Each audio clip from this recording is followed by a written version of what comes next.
other two guests. We have Esohe Omoruyi, who is Senior Vice President at LOreal, and Annie Fox, who is a Senior Executive Director at Glamour. So please welcome them to this panel. So first, I will ask Esohe and Annie to respectively introduce yourselves briefly to the group. Hi, I'm Esohe Omoruyi, Senior Vice President of Global Open Innovation, based in Paris for the group LOreal. And what that lofty title means is that I work with partners, such as UCAM, to recognize opportunities in the space for all of our brands across all of our divisions.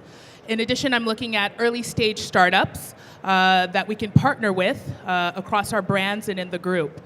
So I'm very happy to be here today. Alice has been a great partner, and I'm happy to share with you all a little bit of what we're doing in the space and to answer any questions. Hi, and I'm Annie Fox. I'm the Senior Executive Digital Director at Glamour. And a big part of my job is also seeking out partnerships, obviously, UCAM being one of them, to bring either new ways to tell stories to our audience or to find our audience in new places and on new platforms. Hey, thank you. So let's start with the first question to Esohe. So Esohe, LOreal has been such an innovator, and your company has been one of the first to introduce augmented reality to the beauty market with Makeup Genius. And now you're expanding to other AR platforms such as UCAM. So I'd like to hear a little bit about what is your strategy with regard to beauty AR. So LOreal is a very big company. We're a house of brands and we're a branded house. So what that means is it's not a one-size-fits-all strategy. Each brand has a unique story, unique platform, and unique products. And by no means do we represent ourselves to be a tech company. We're a 107-year-old product development company that creates very innovative and luxurious products for women and men around the world. So one of the things that we look at doing is fielding out what the objectives of each brand are. So Makeup Genius had a very specific mission for L'Oréal Paris, but we work with other partners in the space. Moderator is also one of them, to build out solutions for each of our brands. The reason why we thought UCAM was such a unique and viable opportunity is because it allows us to get out of our bubble, our world, which is great, but it allows us to also provide services for women and be part of this virtual beauty aisle, which is what UCAM essentially is.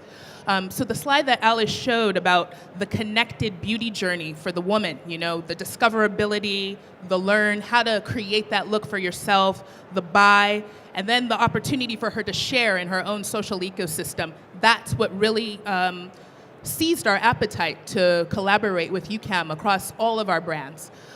So each brand has their own story. Makeup Genius is for L'Oréal Paris. It's a very strong platform. It offers an opportunity for that brand to provide discoverability across its very innovative product catalog.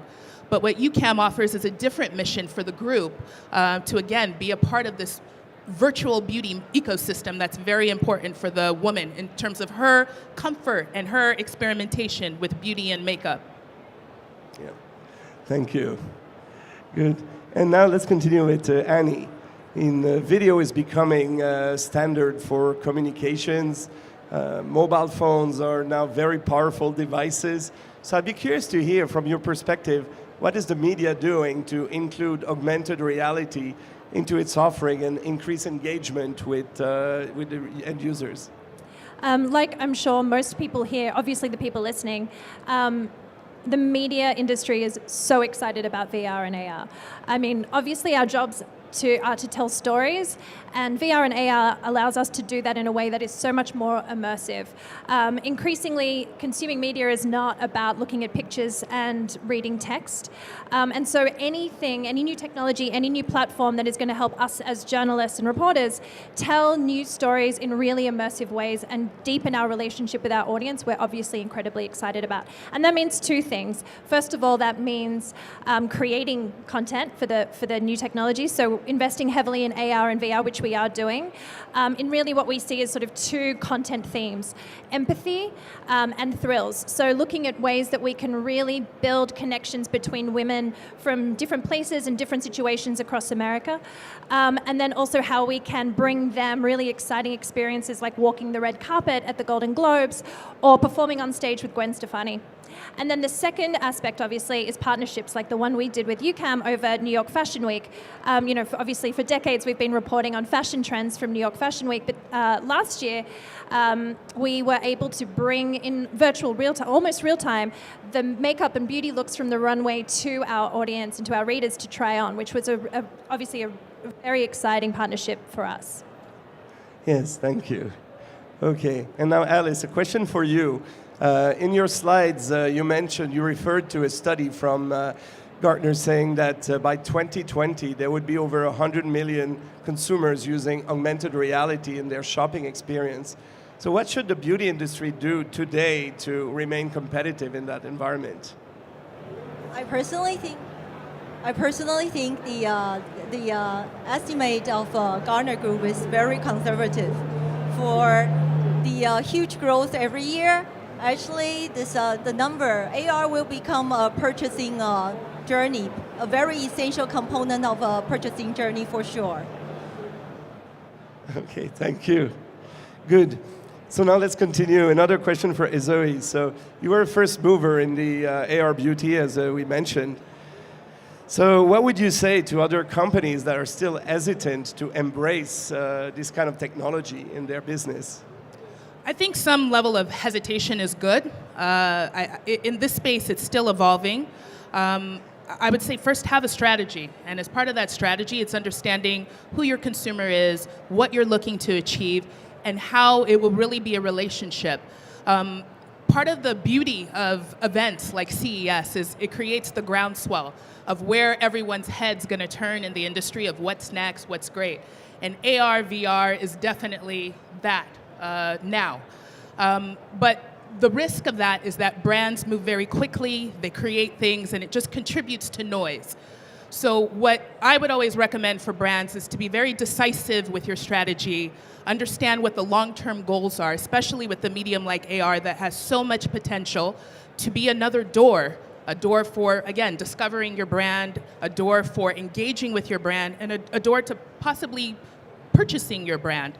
So with all of that, that requires a strategy. It requires skill sets, it requires infrastructure, and it requires great partnerships. So hesitation is not a bad thing. It's about having the right conversations, having the right alignment of partners, and having the right appetite internally. And with L'Oreal, we're very fortunate to have a great group of digital experts, marketing people that are passionate about this space, and we all work together. It really does take a village to create these new opportunities for our brands to engage and reach customers, because that's exactly what technology serves for L'Oreal. It's a conduit for us to have these meaningful conversations with our customers. Okay, thanks.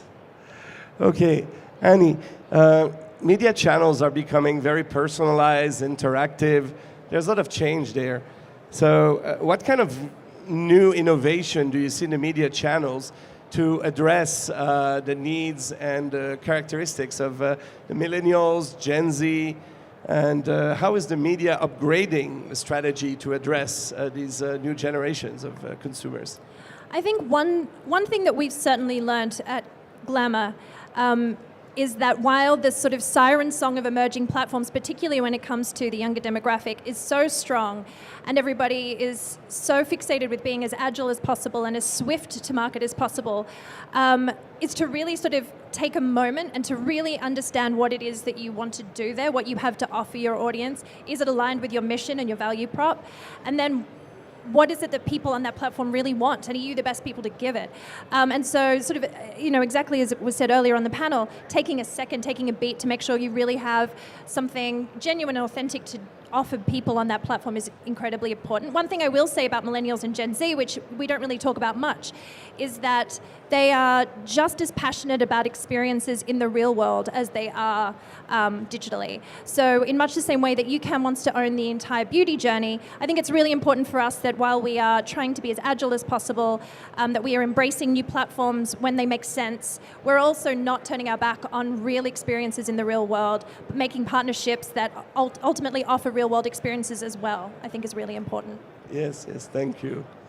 Okay, Alice, building a little bit on what you said earlier, you were telling me the other day about how an experience needs to be very realistic, easy to use, very rich in order to work. So there's no such thing as one AR. Do you want to elaborate a little bit more on these three pillars? Yeah, I highly recommend the beauty brands leverage AR technology to increase the interaction with users. However, just like I said, there gotta be several must-have components inside there in order to make them successful.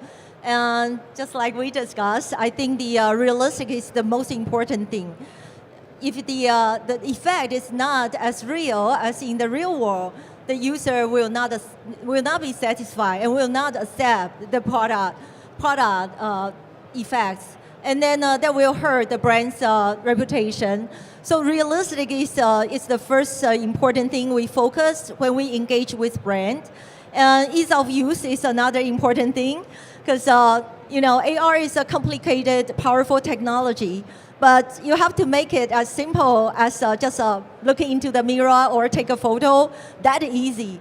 Don't make AR as a bottleneck for user to try out. AR needs to be transparent for all the user experience. And of course, the easy of use is to make user engage more. Don't make user needs to learn anything in order to try any AR. So that is a very, very important thing. And the third one is you need to provide users very rich options of varieties. Cannot limit on one scope and the other things without tryout experience. It gotta be a full scope of AR experience. Try different product category, try all different textures, colors, styles, looks.